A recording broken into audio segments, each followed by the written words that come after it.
Bíblia, e talvez usar esse pouco tempo que nós vamos ter aqui agora, para dizer para você, assim, de tudo que foi falado, de tudo que você viu, eu acredito que nessa época do ano, o que acontece?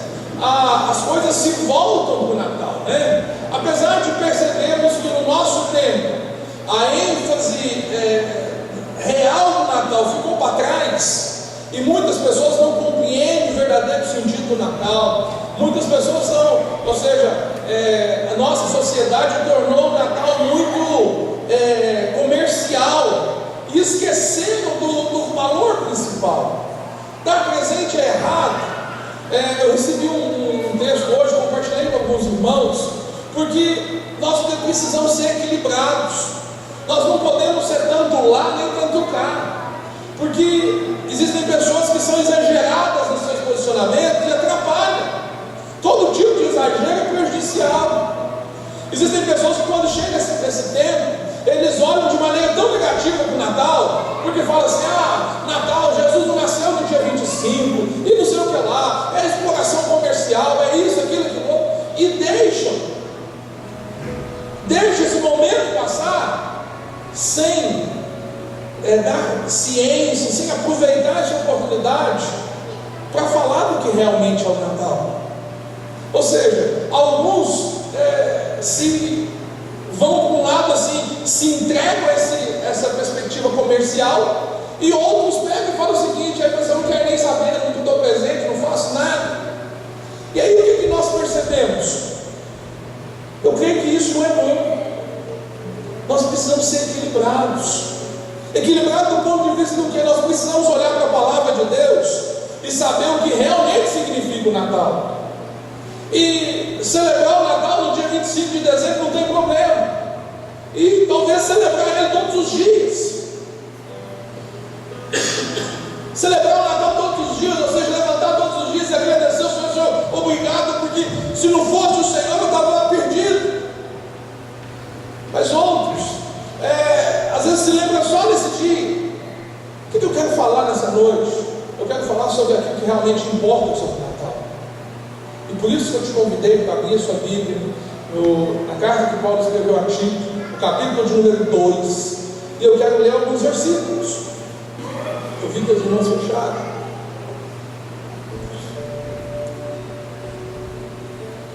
Tito, capítulo 2, verso 11. Quem era Tito? Discípulo do apóstolo Paulo.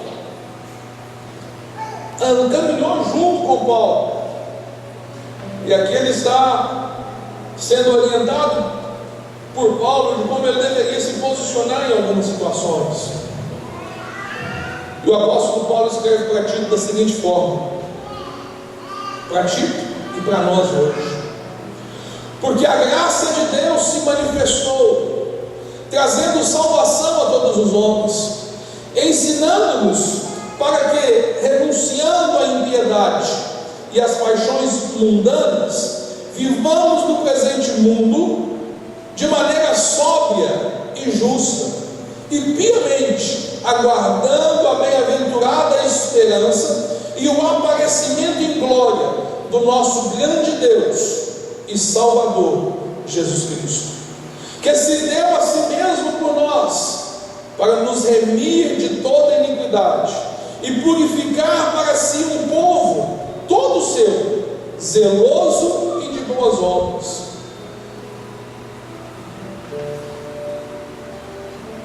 Vamos orar mais uma vez. Pai, a tua palavra que nós lemos, nós temos no teu poder.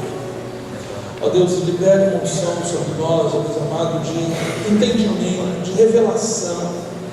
Ó Deus, que o Senhor possa se manifestar de uma maneira preciosa a cada um de nós nessa noite, em nome de Jesus. O que nós vemos aqui? O que é o Natal? O Natal é a expressão da graça.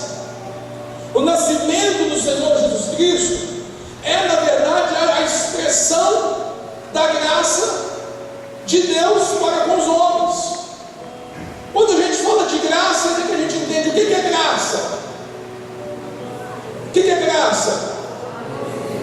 Favor imerecido. gente percebe que Deus age nas nossas vidas. Quando a gente se volta para as Escrituras, nós vamos perceber que essa é a perspectiva de Deus para conosco. Você conhece a história bíblica e sabe que o Senhor Jesus Cristo, Ele veio por um propósito.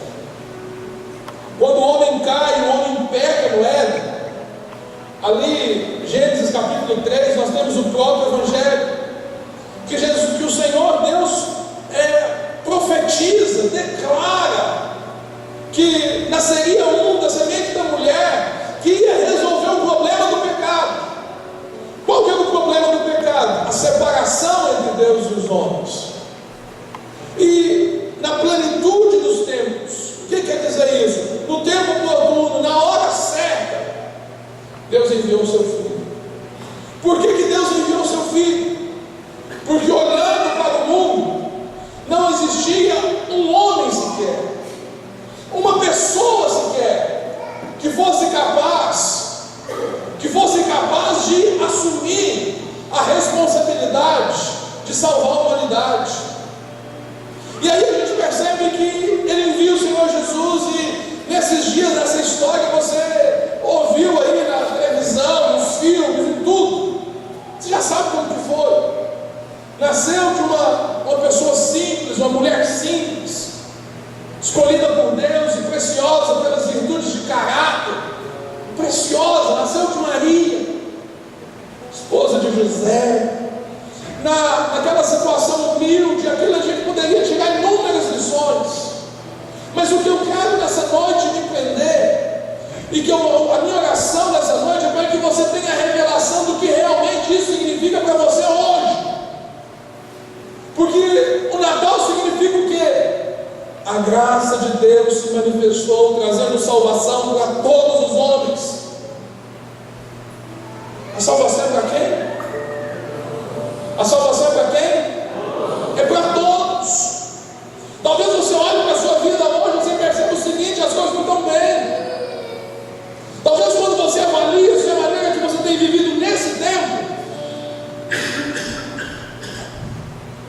você olha e fala assim: existem mais motivos para mim reclamar, chorar, lamentar, do que agradecer.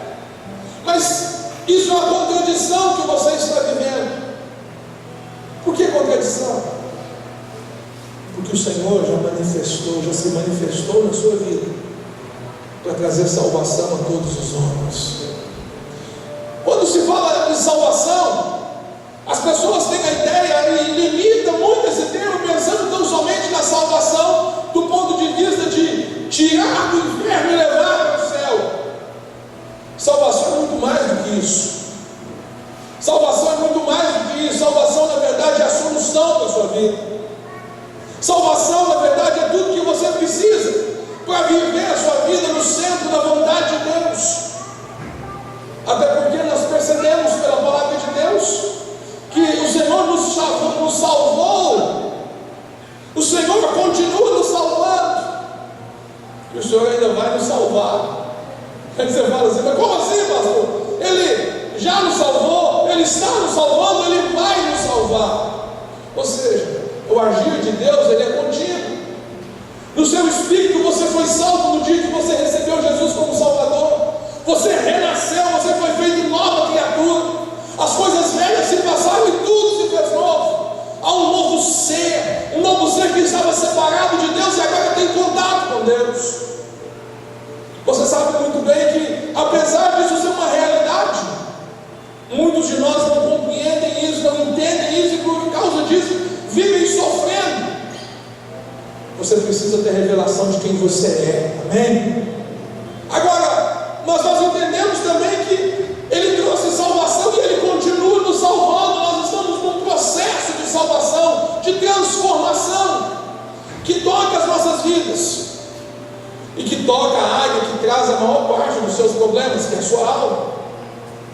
Ou seja, a nossa alma, a Bíblia fala que ela precisa ser transformada, ela precisa passar por uma mudança. Ou seja, a maneira como ela se encontra nesse momento é em construção. Por quê? Porque foi a parte, ou seja, o pecado afetou a nossa alma. E por isso que tantas pessoas sofrem.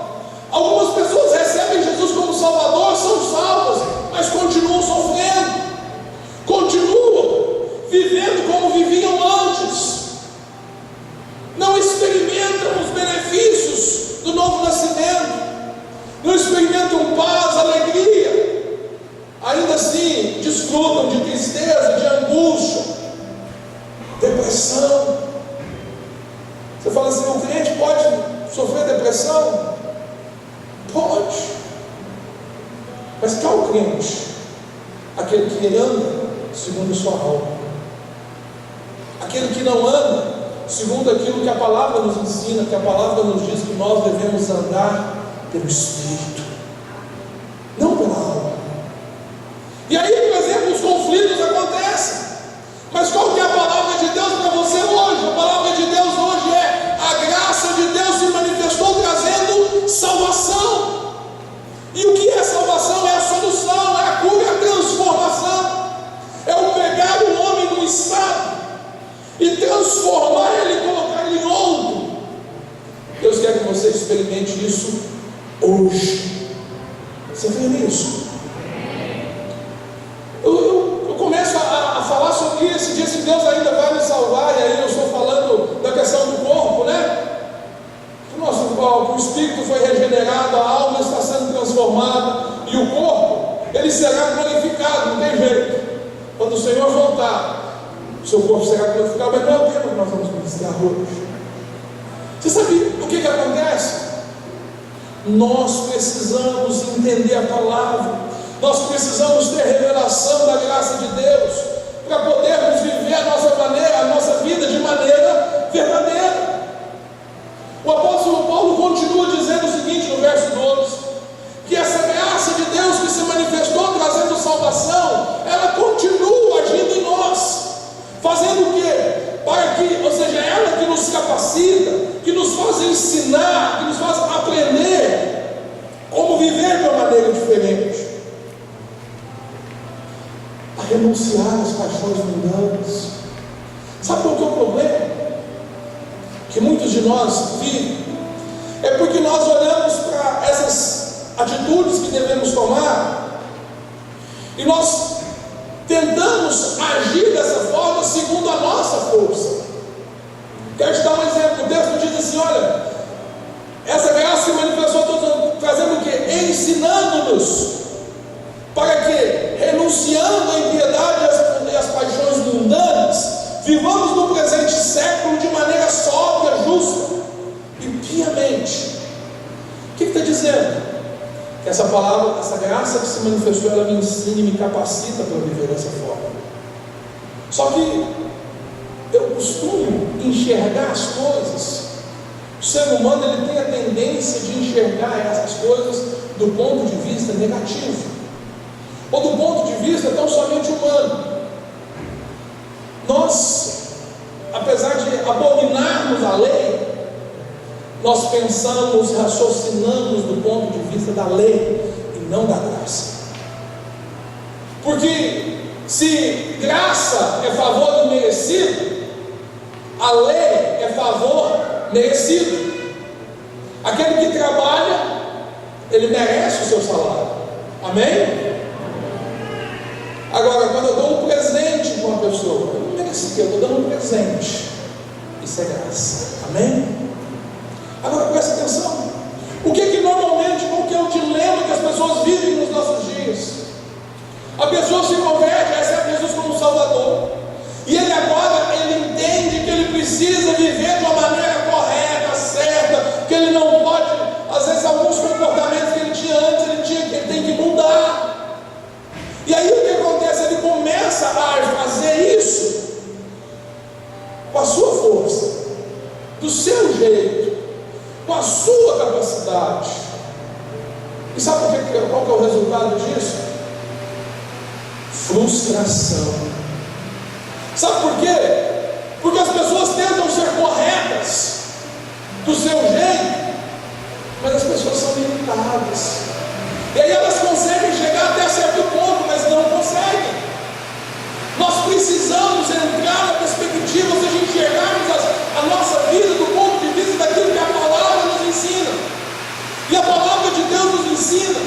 que Deus, a graça de Deus se manifestou nas nossas vidas, trazendo salvação.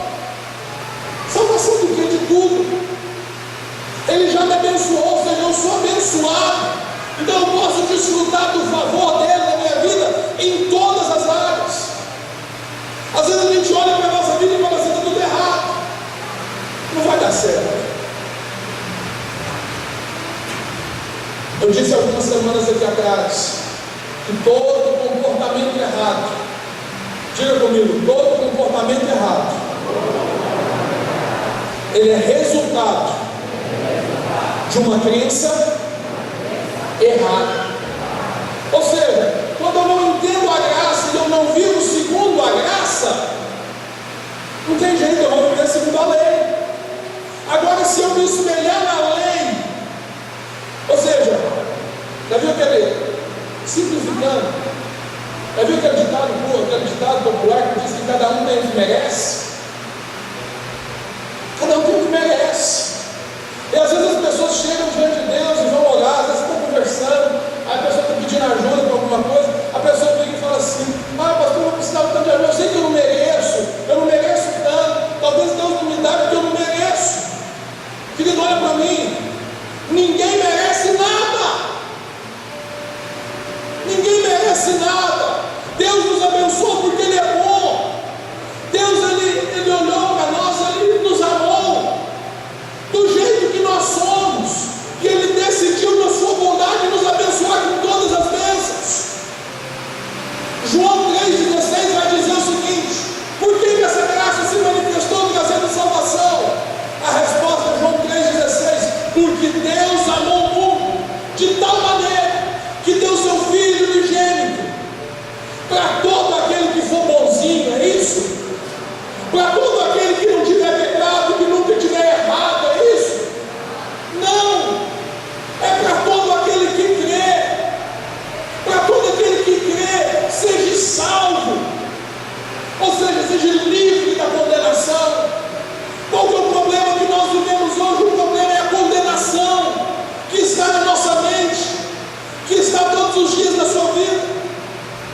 Sabe o que acontece na vida das pessoas? Ninguém duvida que Deus pode. Ninguém duvida que Deus pode fazer um milagre na sua vida. Ninguém duvida que Deus pode fazer algo que você precisa. Olha para mim. Qual que é o seu maior problema? Qual que é o seu maior problema? Qual que é a sua maior necessidade? Pensa. Pensou? Levanta a mão. Pensou? Lembrou aí? Agora eu te pergunto: você tem dúvida que Deus pode fazer? Ninguém tem dúvida, Deus pode. Sabe qual é a dúvida? Será que eu mereço? Será que Deus pode? Eu creio. Mas será que Deus quer me dar? Eu quero te falar que quer. Por que Ele quer te dar? Porque Ele te ama. Deus te ama. Essa é a mensagem da graça. Nós precisamos entender que nós somos favorecidos por Deus. O Senhor nos abençoou não porque a gente merecia, porque a gente era bonzinho. Lembra quando Pedro encontrou com o Senhor Jesus? Lembra? E aí ele tinha trabalhado a noite inteira. Pedro era o quê? Era pescador. Diga para quem ele fala assim: pescador. Pedro era pescador. Qual que era a profissão de Jesus? Qual que era a profissão? Carpinteiro. Quando Jesus se encontra com Pedro, Pedro vira, ele está depois de uma noite inteira de trabalho, cansado, estafado. Talvez está parecendo com você hoje. Quando você olha para o seu dia a dia, para os problemas, aquilo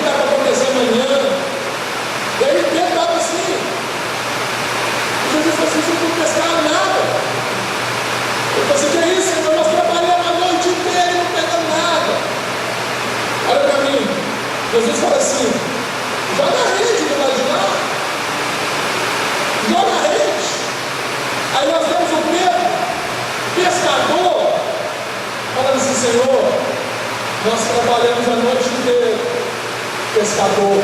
Nós trabalhamos a noite inteira. Mas pela sua palavra, é aqui inteiro. Ou seja, não entende nada de pescaria. Pela tua palavra nós vamos jogar. E aí eles jogaram as redes. E qual foi o resultado? As redes começaram a se partir de tanto peixe. De tanto peixe. Eles pegaram esse peixe e colocaram no barco.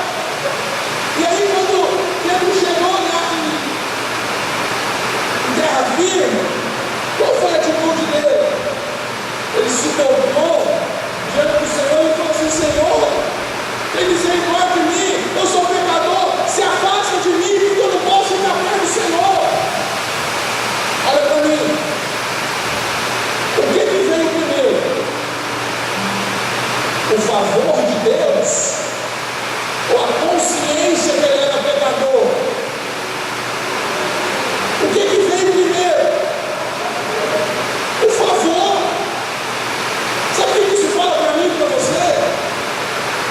Que mesmo antes de Pedro reconhecer que ele era um pecador, Deus já estava abençoando a vida dele. O ímpio, presta atenção, o ímpio, pecador, recebe a bênção de Deus, sim ou não? Sim ou não? Recebe. Deus abençoou todo pecador e Deus seu filho. O que o Natal quer dizer? O Natal quer dizer a oportunidade que Deus está chegando para entender que a vontade dele é te abençoar, independente da sua situação, independente do que você tem feito. Sabe o que eu vejo? Lucas, Evangelho de Lucas. Abre aí, Evangelho de Lucas.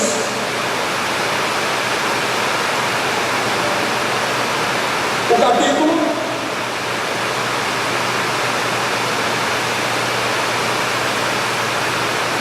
de número 18.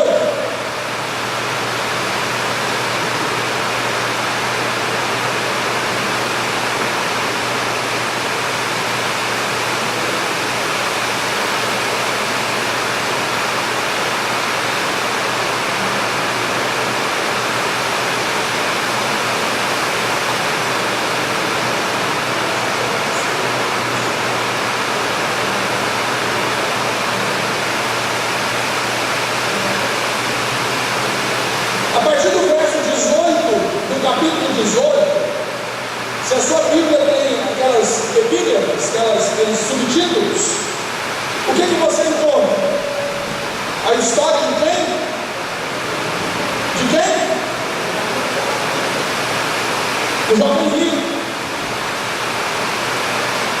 O texto de Lucas 18 e de Lucas 19, olha para mim, não mantenha a Bíblia aberta, mas olha para mim. Ele não está na ordem cronológica dos fatos. Ou seja, não significa que a história, o conteúdo do capítulo 18 esteja acontecendo exatamente na sequência cronológica do capítulo 17, 18 e assim por diante. Mas ele está na ordem que o escritor colocou. E que eu gosto de entender que é a ordem do Espírito Santo. Como o Espírito Santo revelou a eles relataram. E eles colocaram a história de dois homens, um no capítulo 18 e outro no capítulo 19. E sabe o que eu acho? Sabe o que eu vejo aqui? Que esses homens, eles representam a gente em relação à compreensão que nós temos do Natal, da graça de Deus, do favor de Deus sobre nós. E aqui, não só isso, mas dos efeitos práticos disso na nossa vida. Eu não vou pedir para você abrir, porque depois eu quero que você leia na sua casa, no seu tempo devocional, você leia a história desses homens, capítulo 18, a partir do verso 18, e depois em Lucas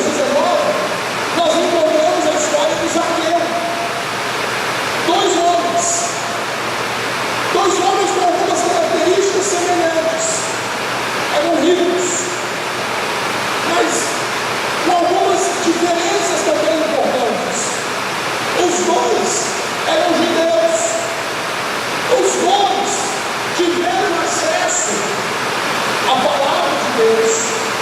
Os dois se encontraram com Jesus, mas eles tiveram destinos completamente diferentes. Por quê? Por causa do nível de revelação que eles tiveram. Nessa noite eu quero profetizar sobre a sua vida, que dependendo do nível de revelação que você tiver, a sua vida nunca mais será a mesma. Você crê nisso? Você está me ouvindo na tarde? Está me ouvindo? Amém. Glória a Deus pela chuva, amém? Olha, essa chuva é bênção. Aleluia. O que esses homens têm a ver com o que nós estamos falando? A graça de Deus se manifestou, mas grande parte das pessoas não compreendem isso e vivem de maneira errada. Quem era o jovem rico? O jovem rico era alguém que vivia no padrão da lei. Ele chega para Jesus e fala assim: Senhor, eu quero te seguir. Senhor, o que eu tenho que fazer? O que eu tenho que fazer para te seguir? O que eu tenho que fazer para herdar o reino dos céus? Olha para mim. A resposta de Jesus para esse homem, no nosso, se alguém te pergunta na rua, a pessoa te pergunta assim: fulano de tal, o que eu tenho que fazer para receber, para mudar minha vida, para viver o propósito de Deus na minha vida? O que você responderia? Bom, a resposta natural seria uma resposta evangelística. Olha, Jesus poderia falar assim: olha, crê em mim,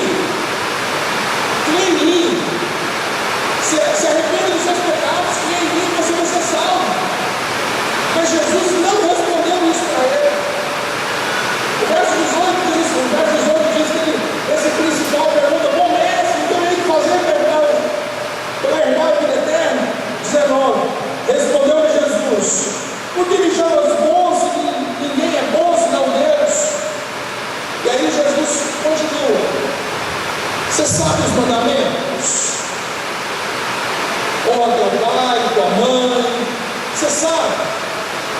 Por quê? Por que Jesus fez isso? Porque ele era um fariseiro, ele era uma pessoa que conhecia a palavra. Jesus dá uma resposta para ele com base na lei. Jesus responde ele com base naquilo que ele acreditava. Jesus responde para ele a partir daquilo que ele estava vivendo. Lembra que eu disse? Todo comportamento errado, ele é baseado numa crença errada. A crença do jovem rico estava tão somente na lei. E aí você pergunta assim: você sabe qual que é a resposta dele? Que isso, Senhor? Sei tudo desde criança. Que isso, estudei, sei de vários mandamentos, vivo todos eles e tudo mais. Sabe qual foi a resposta de Jesus para ele? Se é assim, então faz o seguinte: venda todos os seus bens, reparte com os pobres, e depois vem e me segue. Sabe o que ele estava falando? O segundo mandamento. Qual que é o segundo mandamento? Não terás outros deuses, nem dinheiro. Amarás o teu próximo como a ti mesmo. Amarás a Deus sobre todas as coisas, ao próximo como a ti mesmo. Não terá outros deuses. Mas quem era o Deus do jovem rico? Dinheiro. O que ele fez? Ele voltou para casa. Quando ele viu, a Bíblia fala que ele ficou muito triste. Quando Jesus ouviu isso, disse: olha, aí, verso 23, quando Jesus respondeu, 22 ele respondeu: quando Jesus ouviu isso, disse: ainda te falta uma coisa, vende tudo que tens, reparte com os pobres e entregarás um tesouro no céu, vem e me segue. Verso 23, mas ouvindo ele isso, encheu-se de tristeza, porque era muito rico. Pois é mais fácil um camelo passar pelo fundo da agulha do que um rico entrar no reino de Deus.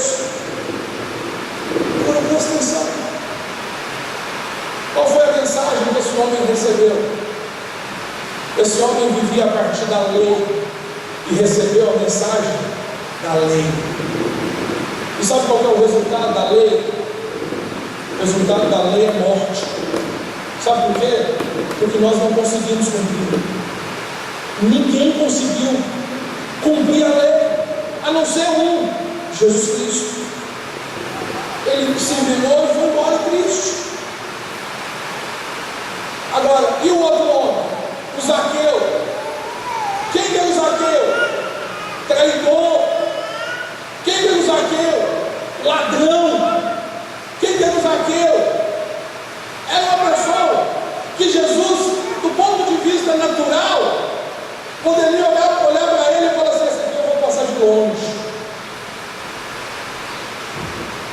Mas o Zaqueu desejou ver Jesus de uma maneira tão intensa que ele, aonde que ele se encontrou com Jesus? Você lembra onde ele estava?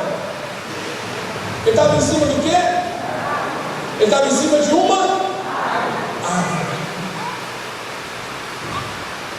Sabe por que ele estava em cima de uma árvore?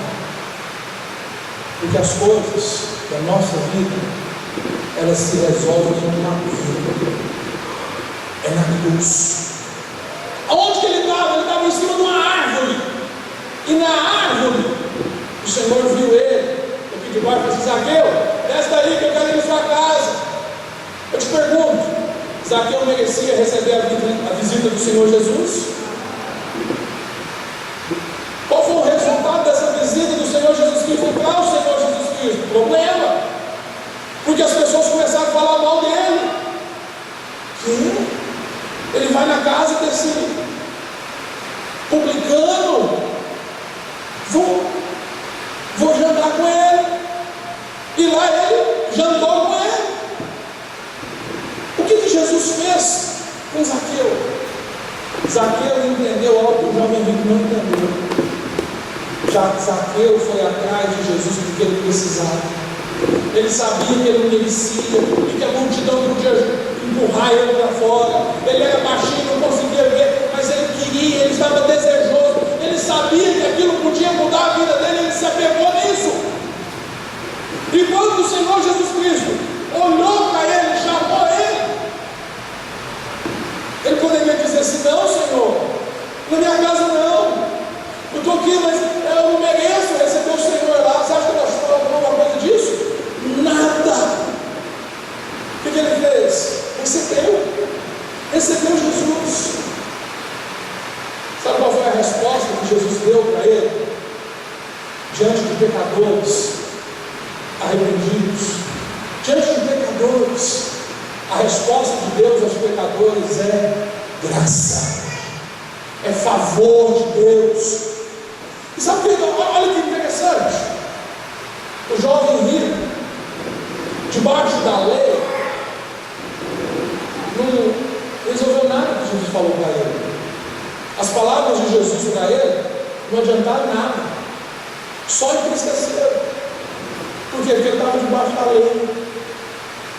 E talvez você está saindo semana após semana de casas tristes, porque talvez o que você gostaria de receber você não está recebendo, porque talvez você está buscando o jeito errado. O jovem rico foi o único discípulo que o Senhor falou assim: me segue, vem comigo. Ele falou: não, vou não. Agora o Zaqueu recebeu da graça. O jovem rico, sabendo de todas as ordenanças, a palavra que o Senhor Jesus deu para ele, não levou ele a ofertar R$1. Ele foi embora triste. Jesus falou para ele dar tudo, não foi? Dá tudo, entrega tudo. O que ele fez? Deu nada e foi embora. Agora, o Zaqueu pediu o Senhor Jesus pediu alguma coisa para o Zaqueu? Não. A graça de Deus, ela move dentro de nós e faz a gente agir diferente. Que o Zaqueu, depois daquele jantar, levantou e falou o seguinte: olha, aqueles que eu roubei, eu vou devolver 4 vezes mais. Alguém pediu isso para ele? Não. Ou seja, da minha riqueza, do meu patrimônio,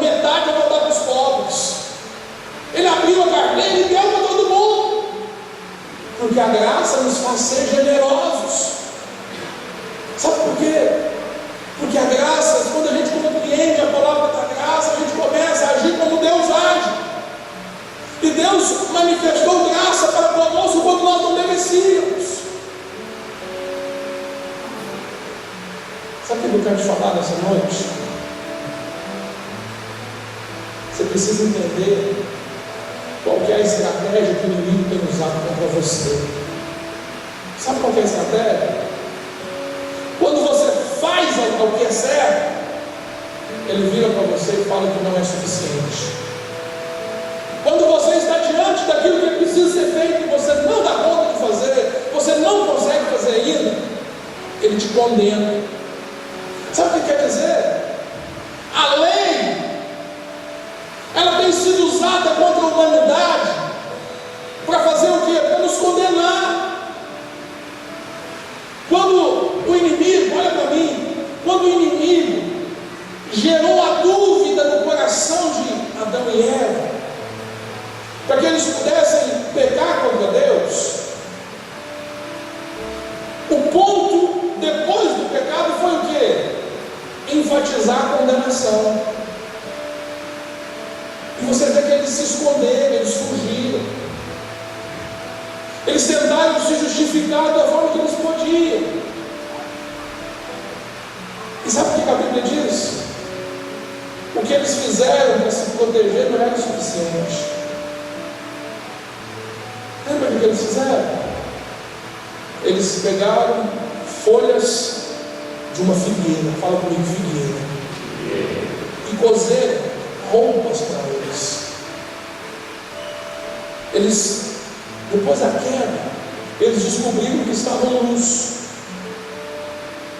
Descobriram que estavam nus. Tiveram vergonha. E aí o que eles fizeram? Vou resolver o problema da vergonha do meu jeito. Cozeram a folha de figueira, mas quando ouviram a voz do Senhor, eles correram. Sabe por quê? A obra humana, ela pode enganar as pessoas. Quem está vendo? A gente precisa compreender que Deus vê a gente como a gente é, do jeito com as nossas falhas, com os nossos problemas, diferente da humanidade. E a vontade de Deus é trazer salvação, não condenação. Quando Ele chamou o homem e a mulher lá no jardim, qual foi a atitude deles? Mesmo vestidos com as folhas da figueira, com a obra própria, com a obra das suas mãos, o que eles fizeram? Se esconderam. E aí o Senhor chega para eles, trata com eles o problema, mas o que a Bíblia diz que ele faz? Ele mata o cordeiro, e da pele do cordeiro ele veste o homem e a mulher. Sabe o que ele estava fazendo? Sabe o que ele estava tipificando? Que para resolver o problema do pecado, primeiro precisava haver a morte do inocente. Que não é escondendo que se resolve, mas é havendo a morte do inocente. Havendo essa morte, houve o derramamento do sangue. Havendo o derramamento do sangue, o Senhor tirou a pele daquele cordeiro e os vestiu, escondendo o que eles realmente eram. Sabe o que isso tipifica? Eu e você. É exatamente o que o Senhor fez. A graça de Deus se manifestou, trazendo salvação a todos os homens. O Senhor entregou o seu Filho.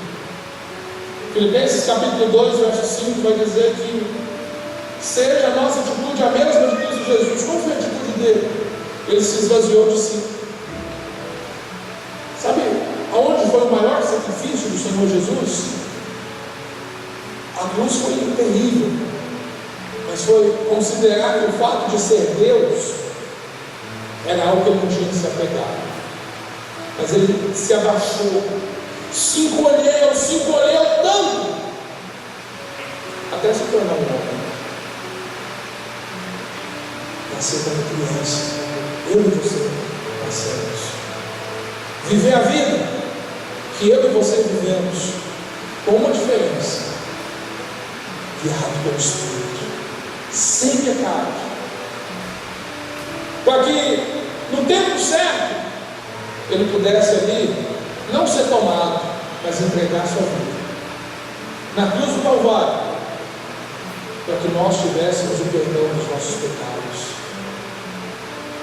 Sabe o que a Bíblia fala que nós devemos fazer? Nos revestir. Fala comigo, revestir. O que é revestir para você? Quando você veio aqui para o prédio, o que você fez? Você se vestiu, não foi? Vestiu com essa roupa. Mas sabe o que o Senhor fala? Que Ele veio fazer conosco? Ele veio nos revestir. Nos vestir novamente. Nos vestir novamente do quê? Quando o Senhor olha para nós, Ele não vê o João, a Maria, o Fernando, quem quer que seja.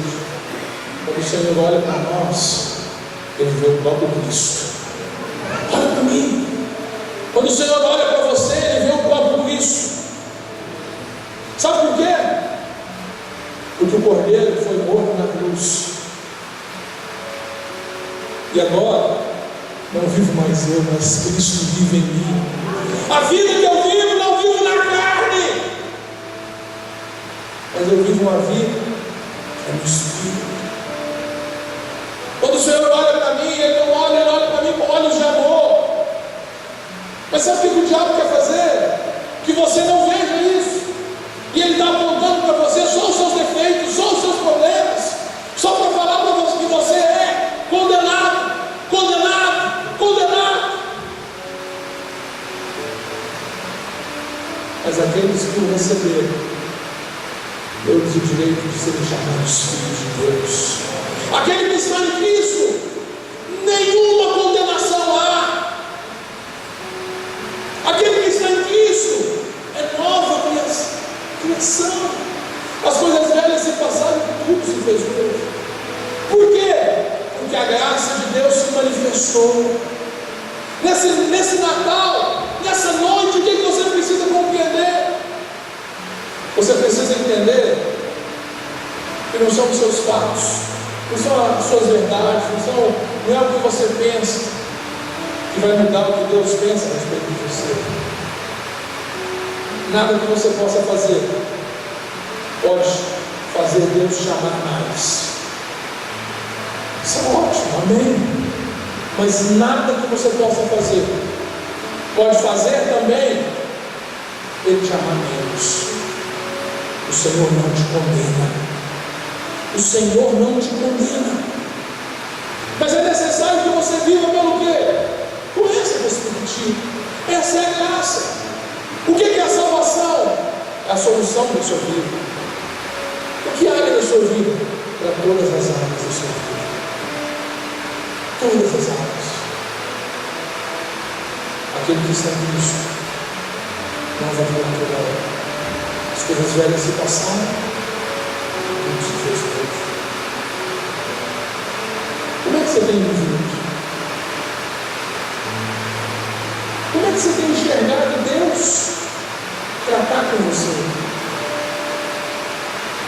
Você tem se relacionado com Deus por meio da graça? Por meio daquilo que Ele fez? Ou por meio daquilo que você faz? Presta atenção no que eu quero te falar.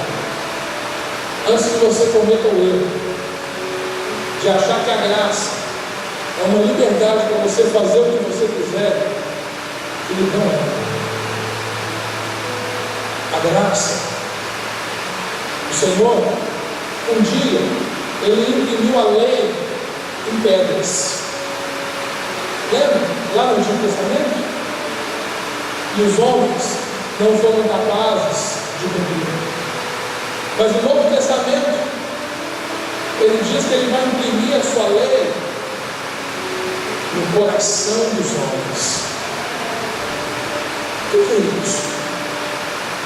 A partir do momento que você vive debaixo da graça, debaixo do favor de Deus, e você permite que Ele age na sua vida, você vai ver a sua vida sendo transformada. Por quê? Porque Ele está vivendo em você. O que é ter a lei impressa no coração? É você, vou ficar um exemplo bem simplório, é você não roubar, tão somente porque as pessoas estão vendo, ou tão somente porque a lei diz que roubar é crime. Mas é você compreender aqui dentro que aquilo não te pertence. Aqui dentro você sabe que aquilo não faz parte da sua natureza, e que aquilo que não faz parte da sua natureza você não vai fazer.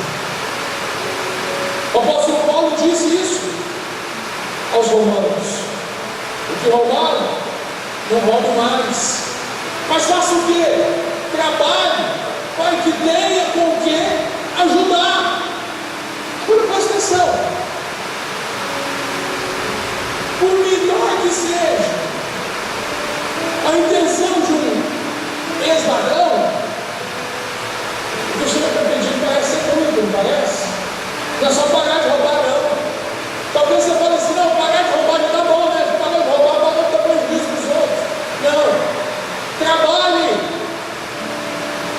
O que é só roubar? Trabalhe. Trabalhe para que você tenha para você e mais possa ajudar os outros.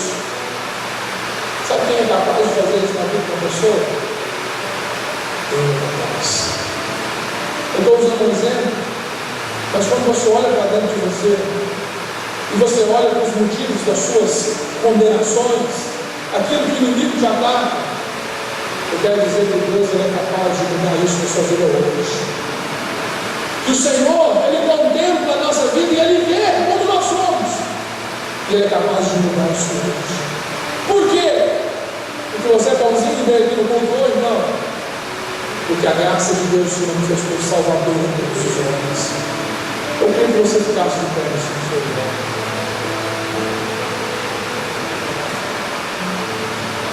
O que você precisa entender nessa noite?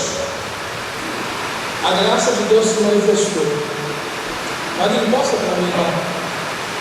Tito 2:11.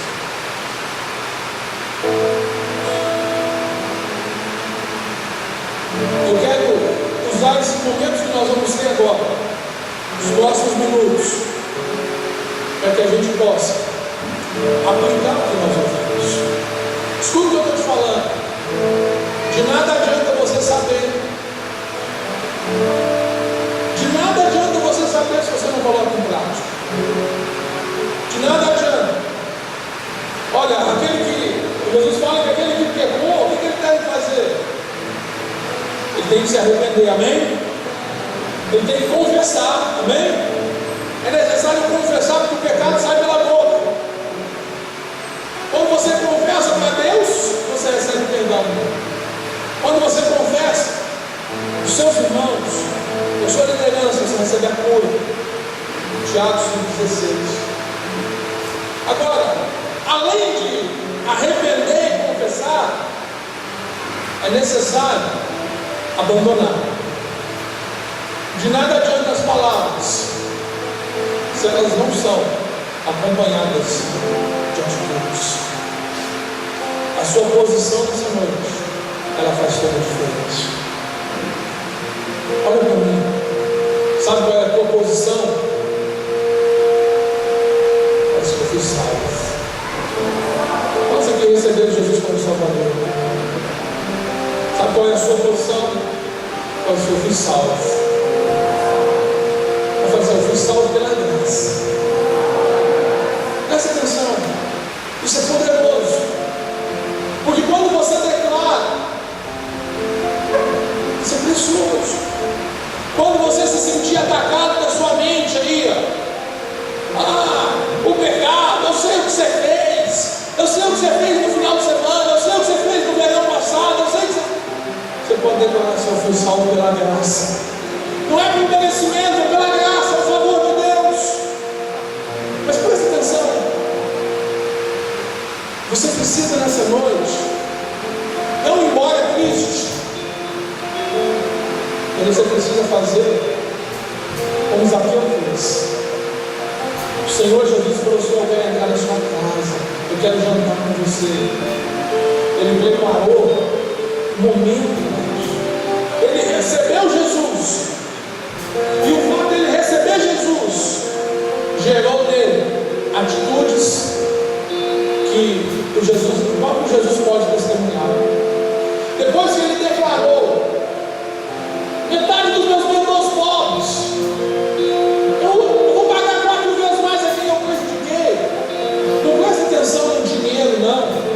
Presta atenção no princípio. Porque Zaqueu era escravo de uma potestade chamada Mamon. E quando ele decidiu se livrar daquilo que prendia, ele se tornou livre daquilo. E aí o Senhor testemunhou para eles dizendo o seguinte: olha, hoje veio salvação nessa casa. Hoje veio salvação nessa casa. Eu quero profetizar para você nessa noite. Hoje se manifestou a graça de Deus sobre a sua vida, se fazendo salvadora sobre todas as áreas da sua vida. O que você vai fazer? Nós vamos ministrar uma canção. Eu queria que você fizesse essa canção. O jantar que foi oferecido do Senhor. Como assim, pastor? Como assim eu vou fazer dela um jantar? Eu queria que você oferecesse essa canção ao Senhor, que você adorasse o Senhor com essa canção. Sabe por quê? Você foi salvo pela graça, mas não para permanecer da maneira que você está.